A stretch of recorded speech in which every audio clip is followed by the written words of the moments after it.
Viewers, আসসালামু আলাইকুম। আজকে একটা নতুন রেসিপি নিয়ে চলে আসলাম। আজকে আপনাদের বানিয়ে দেখাবো সুজির পিঠা। বিকালে নাস্তার জন্য আপনারা এরকম একটা সুজির পিঠা বানাতে পারেন। এই পিঠা বানাতে লাগে একটা ডিম এবং 1 কাপ সুজি। খুবই অল্প উপকরণে এবং খুব সহজেই এই পিঠাটা বানাতে পারেন। খেতেও কিন্তু ভীষণ মজা লাগে। আশা করি আপনাদের কাছে খুবই ভালো লাগবে। আমার ভিডিওটি যদি আপনাদের কাছে ভালো লেগে থাকে তাহলে অবশ্যই ভিডিওটি স্কিপ না করে পুরো ভিডিওটি দেখবেন। চলেন তাহলে মূল রেসিপিতে চলে যাই। সুজির পিঠা বানানোর জন্য রুম টেম্পারেচারে থাকা একটা ডিম নিয়ে নিলাম। মিষ্টির জন্য দিয়ে দিলাম 1/4 কাপ চিনি।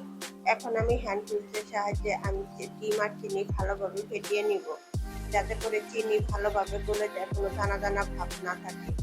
তবে মিষ্টির পরিমাণ আপনারা আপনাদের পছন্দ মতো বাড়িয়ে বা কমিয়ে নিতে পারেন।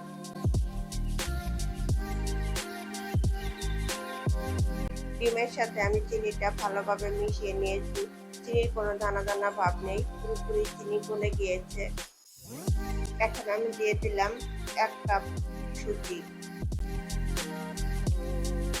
দিয়ে দিলাম 2 টেবিল চামচ গুঁড়া দুধ। এই গুঁড়া দুধ দেওয়ার কারণে এই পিঠার স্বাদ আরো বেড়ে যাবে, তবে আপনারা চাইলে স্কিপ করতে পারেন। এখন আমি সবকিছু ভালোভাবে মেখে নিব।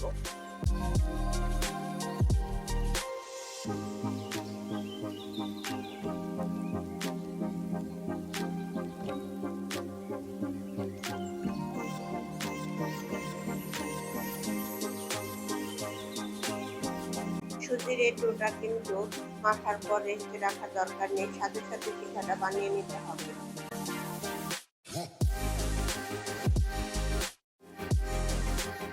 মাখা হয়ে গেছে, এখন আমি পিঠাগুলো বানিয়ে নিব। পিঠা বানানোর আগে হাতের মধ্যে তেল মেখে নিতে হবে, তাহলে পিঠাগুলো বানাতে সুবিধা হবে, তা না হলে কিন্তু হাতে লেগে যাবে। এখন আমি একটা চামচের সাহায্যে অল্প পরিমাণে ডো নিয়ে নিলাম। চামচ দিয়ে নিলে সবগুলো পিঠা একই সমান হবে, ছোট বড় হবে না।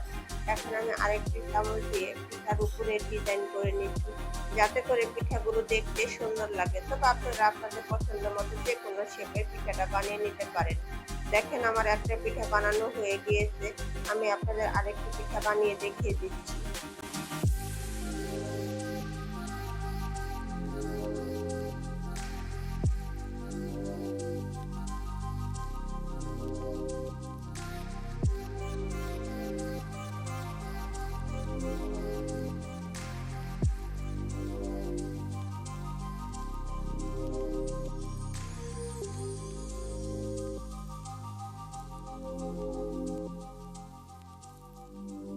দেখেন আমার সবগুলো পিঠা বানানো হয়ে গিয়েছে, এখন আমি পিঠাগুলো ভেজে নিব।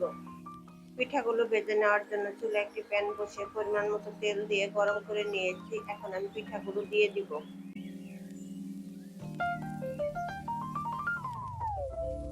পিঠাগুলো আমার দেওয়া হয়ে গিয়েছে। চুলার আঁচ লো টু মিডিয়ামে রেখে ভেজে নিতে হবে, তা না হলে কিন্তু উপরে তাড়াতাড়ি কালার চলে আসবে, ভিতরে কাঁচা থেকে যাবে। এখন আমি এক পাশ ভালোভাবে ভেজে নিব। এক পাশ ভাজা হয়ে গিয়েছে, এখন আমি পিঠাগুলো উল্টিয়ে দিব, তবে আলতোভাবে উল্টাতে হবে যাতে করে ভেঙে না যায়।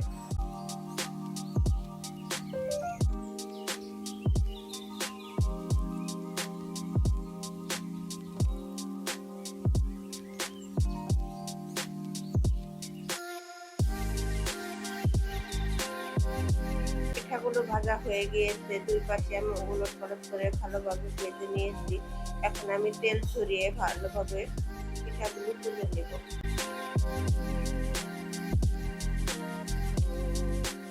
সেম প্রসেসে আমি বাকি পিঠাগুলো ভেজে নিব।